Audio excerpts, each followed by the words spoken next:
First, I want to start by thanking all of you for sticking it out.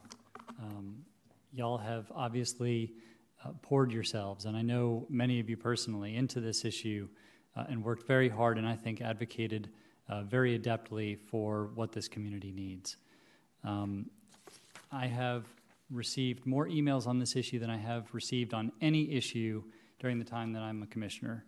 I want to say thank you to the folks who wrote me advocating that we sell the parkland. I read all three of your emails very thoroughly, and I want you to know that I gave them due consideration.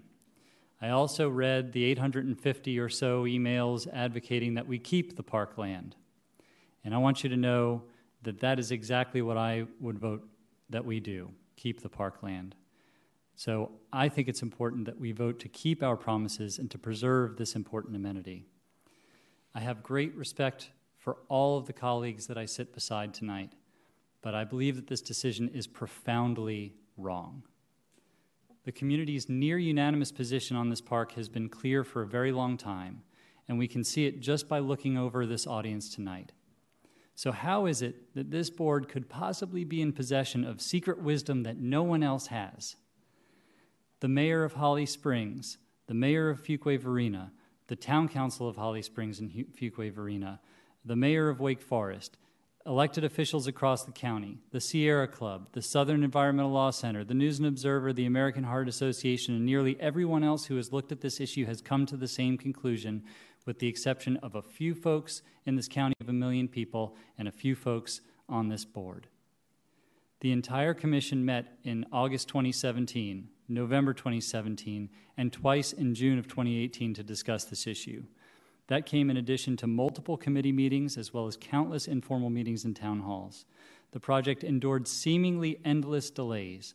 For example, when a commissioner suggested that we postpone any action in order to have the Open Space and Parks Advisory Committee review it, we assented freely, and yet another months-long delay occurred. And it just so happens that the Open Space and Parks Advisory Committee approved of this project unanimously. The Open Space and Parks Advisory Committee has weighed in on the sale of the land and opposes it. Not that they got a chance to look at it very much because we've been rushing through this process. So we purchased the land. We purchased the land because it's a beautiful, beautiful piece of land, partly in a watershed that would be co-located with a school. It sits along the path of a future greenway and will enable us to take advantage of the dozens of acres already preserved by the Triangle Greenways Council. We are rapidly growing, available land is dwindling, and there are excruciatingly few bike lanes, walking paths, sidewalks, and other opportunities for outdoor recreation. In purchasing the property, we made a commitment. The North Carolina Conservation Fund tendered the property to us with the understanding that we sought to preserve it and use it for the public good. The residents trusted us to do the same thing as well. But tonight we are discussing a proposal that is non-unanimous, unprecedented, rushed, and not recommended by staff. This one. We could be here all night if I provided point-by-point rebuttal to a lot of the things that I've heard tonight. And Dr. West, you were right to express concern about confusing issues, but there are just a couple of things that I want to clarify, just as examples of what I think to be illogic and poor thinking and not being rooted in the community's values. Take, for example, this fantastical notion that the park votes need to be unanimous. I don't know where that came from. Even if it were the case that prior land acquisition votes tend to come out a certain way, that's a matter of historical happenstance. It doesn't create controlling precedent. This isn't a court of law. But if we think that parkland votes need to be unanimous, then I suggest we start tonight.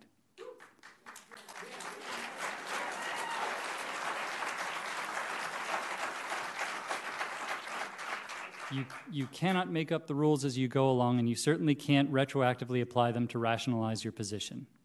Second example, one of the things that I find most galling about this resolution tonight is that it claims to make the proposed Southeast Wake Park project number 1 on our priority list, whatever it is that means.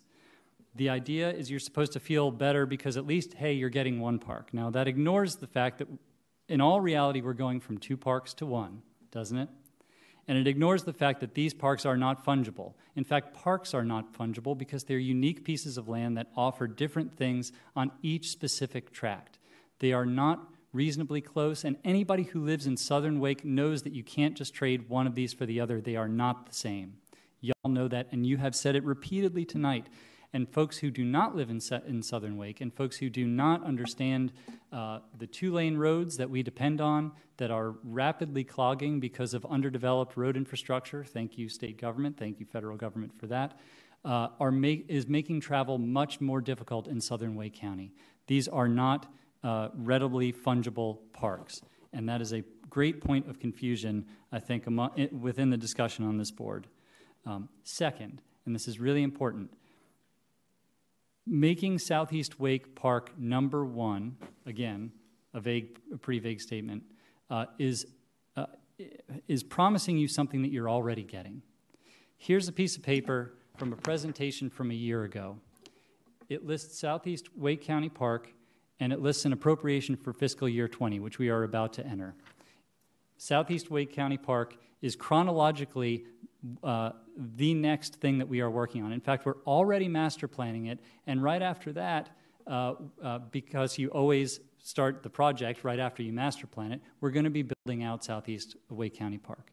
Now, that's not an excuse for why we don't need this one. Again, the parks are not fungible. But this notion that you're getting something that you weren't getting before is simply false. The inclusion of that provision in this resolution, I think, is elusive, and frankly, I think it's a little patronizing.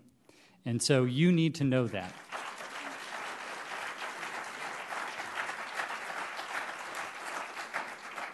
So the reality is, at the end of the day, we're going to go from 2 parks eventually in Southern Wake County to 1.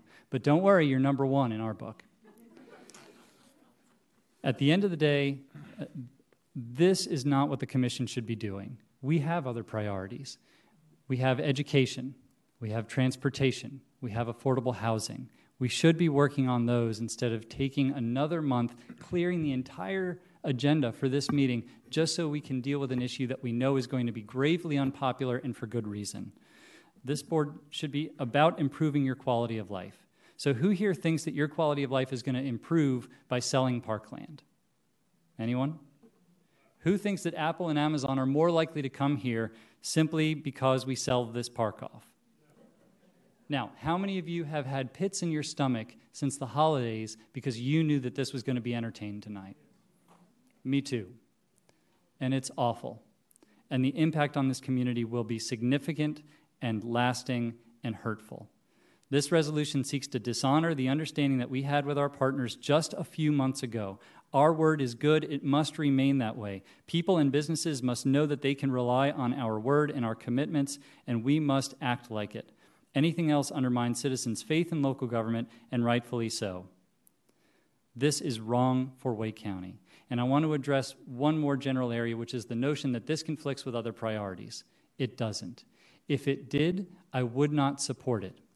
Now, we can go into all the specifics about how most of our priorities are paid out of the operating fund and not the capital fund, and why those don't conflict. We can talk about the fact that, yeah, maybe we could use park money for this if we only entertain that idea, but this commission has declined to discuss this further. Hey, we just passed a parks bond. We could easily work to allocate money accordingly to make sure that this comes out of the right fund. But again, this commission is more interested.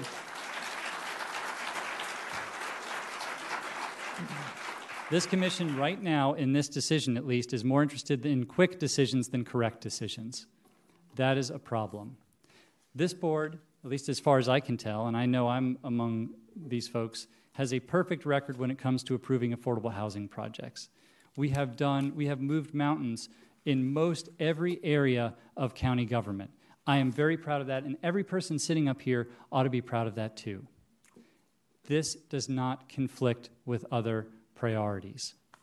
In fact, you know that, A, because the money being allocated here doesn't go to any of the other priorities you heard about. It goes to pay off the debt that we took to pay for the land in the first place. Our AAA bond rating isn't threatened, and I guarantee you never once did I hear in any budget conversation ever, well, we would really like to give more money for education or affordable housing or transit, but gosh, we just have to pay for this Crooked Creek thing. That never happened.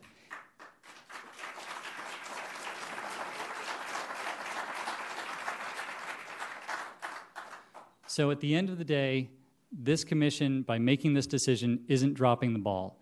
It's intentionally throwing the ball down. And we are paying the price. This is an unforced error. It is a self-inflicted wound from which the county will take a very long time to heal. We have hurt our county today, and for that I am very sorry.